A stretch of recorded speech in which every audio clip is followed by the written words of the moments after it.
Check-up no rádio com o médico geriatra, Dr. Belísio Neto. Seja bem-vindo aqui ao nosso Panorama 95. Dr. Belísio, bom dia.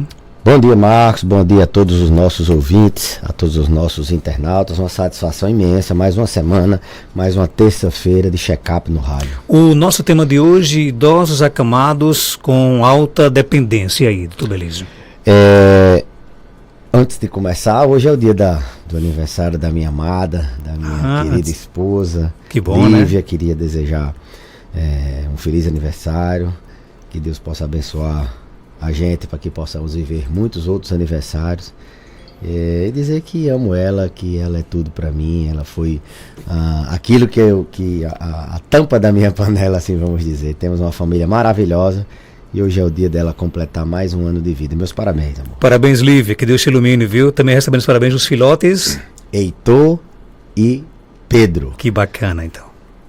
Bom, falando de idoso de alta dependência e idoso acamado, que é uma realidade na geriatria, a gente sabe que hoje os idosos, eles têm um elevado índice de síndrome de fragilidade, síndrome de mobilidade, e eles tornam-se dependentes à medida que a idade avança ou à medida que doenças crônicas agridem esse idoso, são subtratadas, são pouco tratadas. Então algumas causas, algumas doenças, alguns contextos fazem o idoso se tornar dependente, seja um AVC extenso que deixa ele dependente, seja uma dor no joelho, ele fica com a carga de dependência e aí ele pode ficar cada vez mais dependente e terminar ficando acamado, seja uma doença mais grave como um câncer, seja uma insuficiência cardíaca que torne ele muito dependente. Então são várias as circunstâncias que tornam alguns idosos com essa carga de dependência, com cuidados especiais, pacientes de alta dependência e pacientes acamados.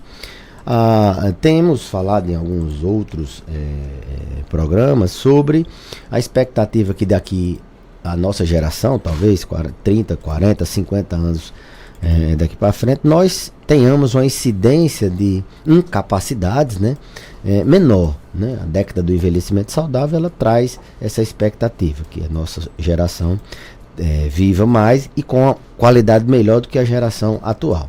Tem que se imaginar que não vai estar. Mas hoje não vai estar na situação que a maioria dos idosos dependentes estarão hoje. Teremos mais idosos independentes, assim vamos dizer. Então, começa pela alimentação, né, Marcos? A gente tem idosos com alta dependência. Aqui vamos falar basicamente de alguns pontos que servem tanto para aquele que tem uma dependência alta, ainda não está 100% numa cama, ainda senta, ainda consegue ficar em pé na hora do banho, mas são pacientes muito dependentes. A alimentação, começar pela alimentação.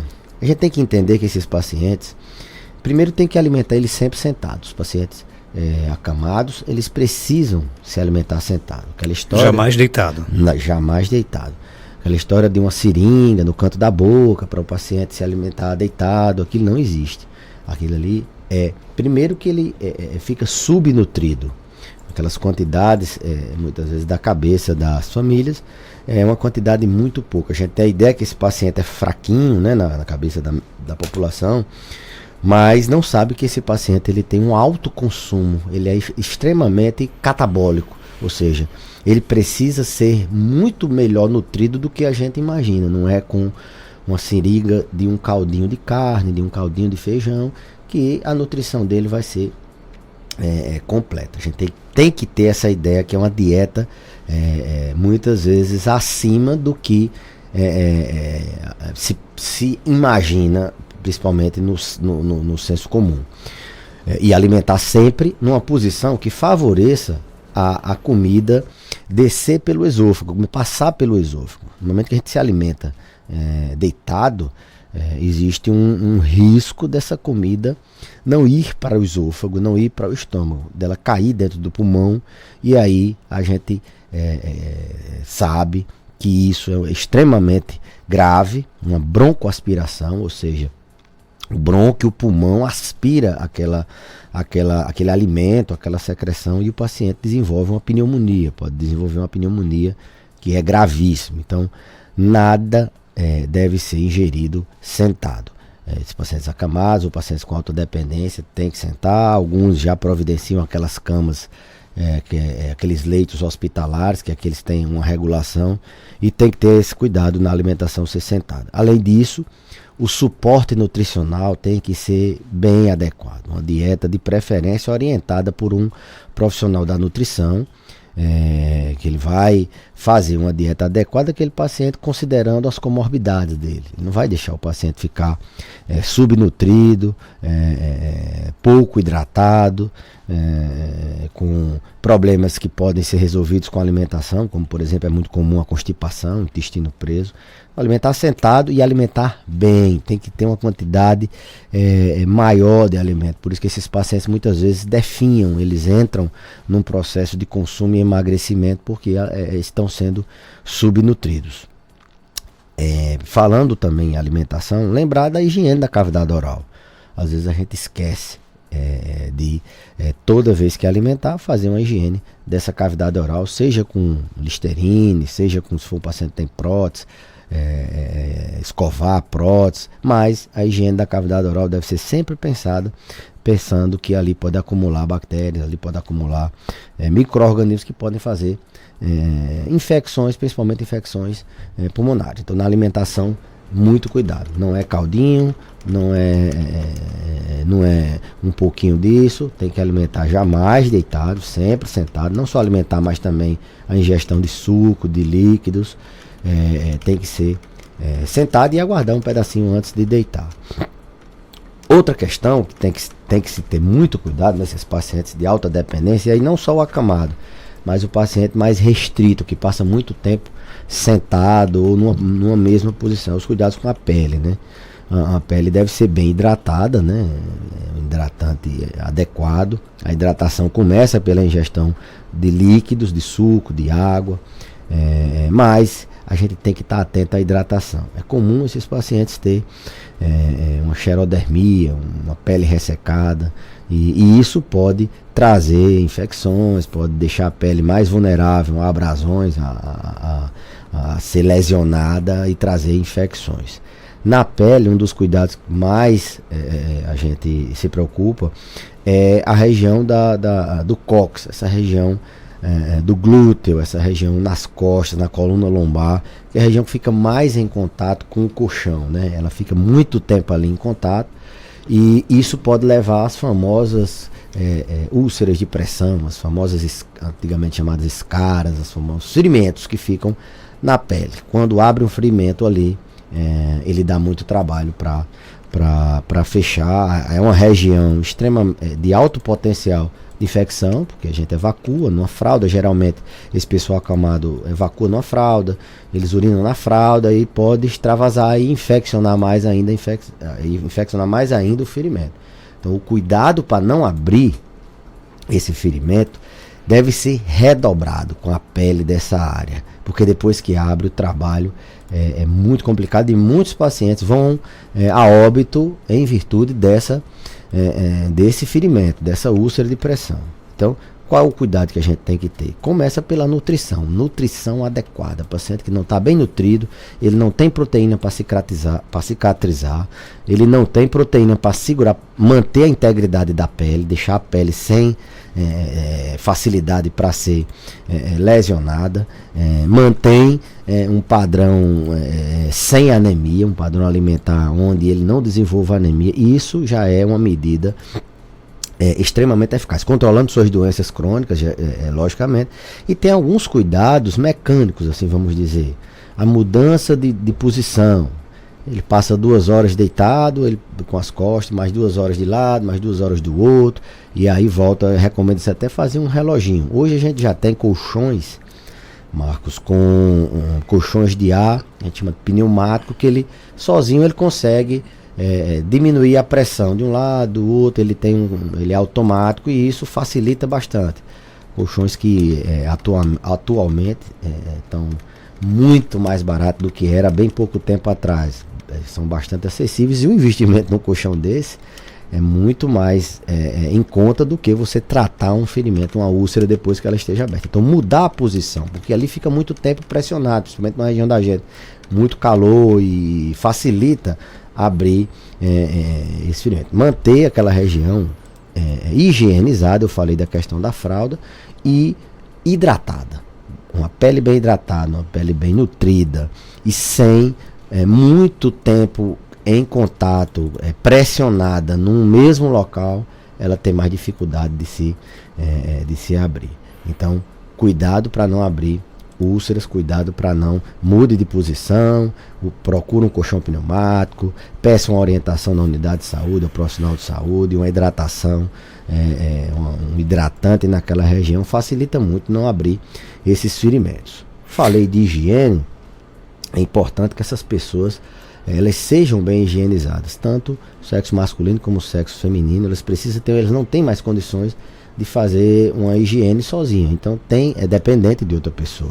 As pessoas têm que nem super higienizar, dar 10 banhos por dia, fazer higiene. Não, esse paciente acamado, esses pacientes com alta dependência, um banho é suficiente, um banho bem dado é suficiente. Você pode até, em virtude do calor, qualquer outra, molhar ele várias vezes, assim, ir pro chuveiro e molhar ele, ou mesmo um banho no leito, mas desde que você não precise usar sabonete na pele. O sabonete demais, ele resseca mais a pele. Então, a higiene começa pelo banho, a higiene íntima tem que ter muita atenção. No homem, a gente tem que expor a glande, né, como se diz, arregaçar aquele tecido que fica sobre a glande, e higienizar ali. Tem que higienizar a região inguinal. A mulher também que tem que ter uma higiene íntima adequada, e principalmente os pacientes que usam fralda, Marcos, eles não podem passar muito tempo com a fralda. Doutor, ele está urinando muito, às vezes eu escuto isso. Eu digo, mas por quê? Diz, olha, toda noite transborda a fralda. Mas que hora você bota essa fralda? Assim que ele janta, 6 horas eu boto a fralda. E que hora você tira? 6 horas da manhã. 12 horas de fralda? É o que a pessoa urina muito. Então, o cuidado de ter que trocar a fralda, deixar para trocar na última, quando você for dormir já. É cômodo dar o banho ali, já colocar a fralda, mas dá para trocar essa fralda com o paciente já deitado, para evitar de transbordar, porque tanto dá problemas na pele, né, a dermatite amoniacal, a dermatite de fralda, que é uma lesão, porque pelo fato daquele paciente urinar e ficar muito tempo com urina ali exposta na virilha, na região inguinal dele, faz um ferimento ali. Então, a troca de fraldas, você pode até cronometrar, programar a cada 3 horas, a cada 4 horas, e à noite não esquecer de deixar para trocar lá na hora que o cuidador vai dormir. Mais tarde um pouco, lá para 9, 10 horas, mesmo com o paciente já deitado, troque de novo a fralda, para evitar que ele transborde, que ele faça infecção urinária, que ele faça ferimentos na pele. Então, o cuidado com a higiene também passa pela troca de fralda, não só pensando na urina, mas evacuou, tem que trocar imediatamente. Tem pacientes que têm uma regularidade nesse horário de evacuação, eles têm mais regularidade. Mas aqueles pacientes que não têm o mesmo horário, não têm uma regularidade no horário de evacuar, recomenda-se assim que a fralda o paciente evacuar e tiver fezes na fralda, ele tem que trocar. Então, o cuidado na troca da fralda é fundamental para uma boa higiene. Lembrando que esses pacientes, eles têm que, na troca da fralda, eu sempre peço para os cuidadores observar a urina. Se está com odor diferente, se ela está uma quantidade menor, uma quantidade maior, se tem uma cor diferente. Muitas vezes a gente pergunta, e como é que está urinado? Ele vive de fralda, não tem... Mas dá para observar isso. Se está trocando mais fraldas ou está trocando menos fraldas, porque a quantidade de urina diminuiu. Isso nos diz muito sobre a hidratação do paciente, se ele está ingerindo bem água, se ele não está ingerindo bem, não está sendo bem hidratado. Às vezes na suspeita de infecção, essa pista da urina num cuidador que é observador, isso é uma característica de bons cuidadores, ele ser observador do fio do cabelo à ponta do pé, nos dar informações sobre a urina, sobre a cor das fezes, se as fezes estão mais pastosas, se as fezes estão mais de uma cor diferente, e se aquele paciente está demorando a evacuar. Se é um paciente acamado, ele tem um risco maior de fazer o intestino preso, fazer a constipação, porque ele tem pouca mobilidade e essa pouca mobilidade já dificulta ele evacuar. Então esses pacientes a gente recomenda observar assim de perto qual dia ele defeca. Tem pacientes que têm uma equipe de cuidadores e os cuidadores às vezes não se comunicam, não dizem, ele evacuou ontem, não evacuou. Às vezes o paciente passa 5 dias, uma semana sem saber se esse paciente evacuou e está lá. O fecaloma, as fezes ressecadas, muitas vezes tendo que fazer extração manual, tendo que fazer lavagem, muitas vezes nem isso resolve, tem que abrir o paciente e extrair aquelas fezes com a cirurgia. Então, cuidado, anote se for o caso, faça um diário do que aconteceu. Hoje ele se alimentou, hoje ele ficou sonolento, hoje ele ficou assim, verifica a pressão. For o caso, hoje ele evacuou, hoje ele se alimentou, ou hoje ele urinou bem. Então, cuidado com o intestino preso, que ele pode terminar numa mesa cirúrgica. E o que é que faz para esse intestino melhorar? Muito líquido, uma alimentação com fibras, né? Alimentação rica em mamão, rica em aveia, rica em ameixa, laranja com bagaço, abacate. São alimentos que podem favorecer o intestino de uma pessoa que está parada, e massagens podem fazer, tentar colocar o paciente numa posição próxima de córcora, se ele conseguir. E se for o caso, tem alguns pacientes que mesmo assim a gente não consegue, a gente recomenda lavagens regulares, lavagem intestinal regular, a cada 3 dias, a cada 2 dias. Sabe que já foi refratária a todos os tratamentos, não tem assim, outra alternativa que não seja lavar é melhor do que usar laxante irritativo. A maioria das vezes eles usam um Ducolax, um medicamento que faz evacuar, um laxante, só que irrita muito o intestino e agride esse intestino. Esse intestino pode ficar com lesões a longo prazo, perde as suas defesas, por exemplo. O intestino, quando se usa muito laxante irritativo, o mecanismo desses laxantes é exatamente, ele irrita o intestino tende a expulsar aquela irritação e aí expulsa as fezes. Então, uma das formas é a gente fazer lavagens periódicas, né? Então, nesse aspecto do intestino é sempre bom a gente estar atento tanto à diarreia como à constipação. Muito beleza, obrigado pela sua participação. Algo mais a acrescentar? Pode ficar à vontade. Não, eu que agradeço. Queria agradecer o espaço, dizer que as pessoas que têm o idoso acamado, têm o idoso de alta dependência, alguns não têm condições de ir até o atendimento. Se for o caso, entre em contato com a equipe, na unidade básica, com a equipe de saúde, solicita uma visita domiciliar. Se for no serviço privado, a gente tem um serviço de domiciliar. A gente tem uma equipe de colegas que trabalham nesse sentido de fazer visitas domiciliares. Então, quem tem o idoso acamado, se aproxime do seu posto do bairro, do técnico, da enfermagem, do médico. Se é um serviço privado ou com plano de saúde, se aproxime também, solicite uma visita domiciliar, seja no serviço privado, seja no serviço público, porque esses pacientes, a maioria deles tem cuidados insuficientes, eles sofrem de insuficiência de cuidados. Então, até a próxima terça-feira, se Deus quiser. Só abraçar aqui o nosso amigo Abdias, né? Ele perguntou se você gostou aí do sorteio da Libertadores. O flamenguista não se preocupa com sorteio, né?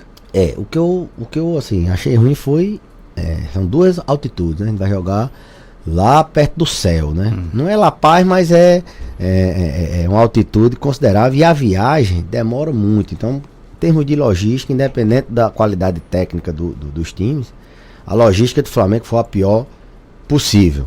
Estou esperançoso que possamos passar em primeiro para chegar com vantagem nas oitavas, nas quartas, na semi e na final. Muito bem, 7h50, confirmando